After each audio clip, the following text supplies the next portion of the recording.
আসসালামু আলাইকুম, welcome back to my channel. আজকের রেসিপিতে তৈরি করে দেখাবো দারুণ মজার একটা ভর্তা। এই ভর্তাটা তৈরি করেছি পোড়া চিংড়ি মাছ আর পোড়া ক্যাপসিকাম দিয়ে। তো চলুন কিভাবে তৈরি করেছি সেই প্রসেসটা দেখে নিই। আমি এখানে 12টার মতো চিংড়ি মাছ নিয়েছি, আর চিংড়ি মাছটি এখন পোড়ার জন্য আমি একটা গ্রিল প্যান নিয়েছি, আর প্যানের মধ্যে আমি সামান্য সরিষার তেল দিয়ে এখন ব্রাশ করে নিচ্ছি পুরো গ্রিল প্যানটা। এই কাজটা আপনারা চাইলে নর্মাল তাওয়া বা কড়াইয়াতেও এই চিংড়ি মাছটা পুড়ে নিতে পারেন।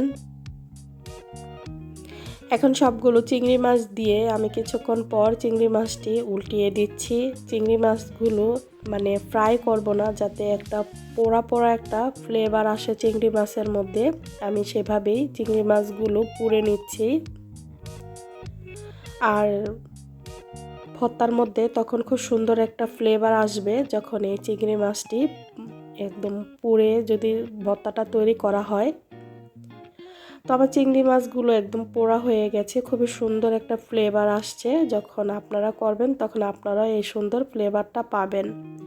আমি এখানে একটা সবুজ ক্যাপসিকাম নিয়েছি, চাইলে হলুদ লাল যে কোনো কালারও নিতে পারেন। আমি সবুজটা দিয়ে তৈরি করছি। ক্যাপসিকামগুলো আমি কিউব করে কেটে নিচ্ছি। তো আমি সবগুলো ক্যাপসিকাম কেটে নিয়েছি। এখন সেই গ্রিল প্যানটার মধ্যেই আরেকটু তেল দিয়ে তেলটা ব্রাশ করে নিচ্ছি। এখন এইখানে আমি ক্যাপসিকামগুলো দিয়ে দিব, আর ক্যাপসিকামগুলো আমি লবণ ছাড়াই পুড়ে নিব। এই পর্যায়ে যদি লবণ দিতে যাই তাহলে ক্যাপসিকাম থেকে পানি ছেড়ে দিবে, তাই লবণ ছাড়াই ক্যাপসিকামগুলো টেলে নিতে হবে। এই কাজটা একটু সময় নিয়ে করতে হবে, উল্টে পাল্টে যখন খুব সুন্দর এটা একদম পোড়া পোড়া একটা কালার চলে আসবে, তখন এই ক্যাপসিকামগুলো নামিয়ে নিতে হবে। দেখুন খুব সুন্দর একটা কালার চলে এসেছে, আর ক্যাপসিকামগুলো পুড়ে গেছে। তো এখন পর্যায়ে নামিয়ে নিচ্ছি। এখানে আমি কিছু শুকনো মরিচ সরিষার তেল দিয়ে টেলে নিচ্ছি।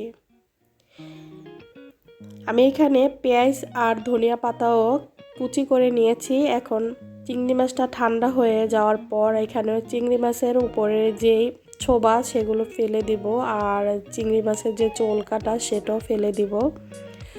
চিংড়ি মাছের চোলকা ফেলে যদি পোড়ানো হয় তাহলে কিন্তু চিংড়ি মাছটা রাবারের মতো হয়ে যাবে, তখন আর চিংড়ি মাছটা খেতে স্বাদ লাগবে না। চেষ্টা করবেন চিংড়ি মাছটা চোলকা সহই পুড়ে নেওয়ার জন্য। তা আমি এভাবে সবগুলো চিংড়ি মাছের চোলকা ফেলে দিচ্ছি।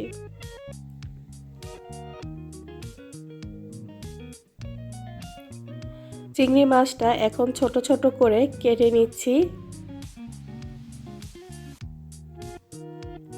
পুরো ভর্তাটা কিন্তু হাতেই করতে হবে, কেউ আবার ব্লেন্ডারে বা শিলপাটায় করতে যাবেন না।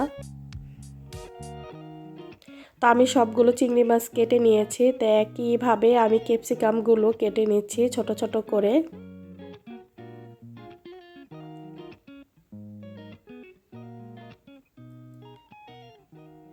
তো ভর্তাটা তৈরি করার জন্য আমি 4টার মতো শুকনো মরিচ নিয়েছি, আর 1 চা চামচ লবণ দিয়ে দিলাম।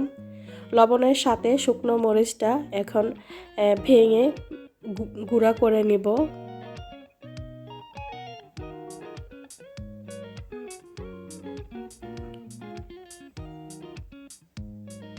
এখানে দিয়ে দিব পেঁয়াজ কুচি। পেঁয়াজটা শুকনো মরিচ আর লবণের সাথে কিছুক্ষণ মেখে নিব। মাখতে মাখতে দেখবেন এক পর্যায়ে পেঁয়াজ থেকে পানি ছেড়ে দিয়েছে।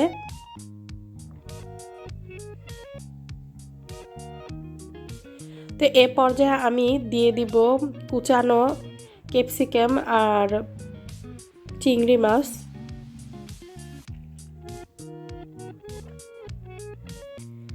চিংড়ি মাছ ক্যাপসিকাম আর পেঁয়াজের সাথে খুব ভালোভাবে এটা মেখে নিচ্ছি। এই কাজটা একটু সময় নিয়ে মেখে নিতে হবে। দেখতে পাচ্ছেন আমি চিংড়ি মাছগুলো একদম হাতে ডলে ডলে ক্যাপসিকামের সাথে মিশিয়ে দিচ্ছি।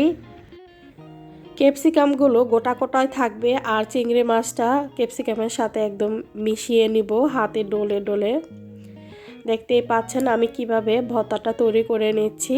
এই ভর্তাটা যখন আপনারা গরম ভাতের সাথে খাবেন তখন দাঁতের নিচে ক্যাপসিকামগুলো আর চিংড়ি মাছ কামড়ে পড়বে, তখন খেতে খুবই ভালো লাগবে।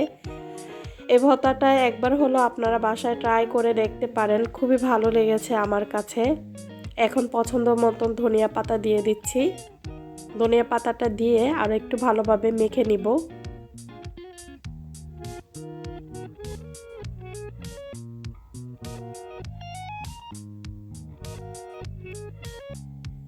এখন পছন্দ মতো সরিষার তেল দিয়ে দিচ্ছি, আর অবশ্যই কিন্তু সরিষার তেলটা দিতে হবে, তখনই পুরো টেস্টটা আপনারা পাবেন। তো আমার তৈরি হয়ে গেল মজাদার পোড়া চিংড়ি আর পোড়া ক্যাপসিকামের ভর্তা। আশা করছি ভর্তার রেসিপিটা আপনাদের কাছে ভালো লেগেছে। আর আপনারা কিন্তু বাসায় একবার হলে এই ভর্তাটা ট্রাই করে দেখবেন যে কীরকম লাগছে খেতে। খেয়ে অবশ্যই আমাকে কমেন্টস করে জানাবেন। তো আজকে এই পর্যন্তই, সবাই ভালো থাকবেন, সুস্থ থাকবেন।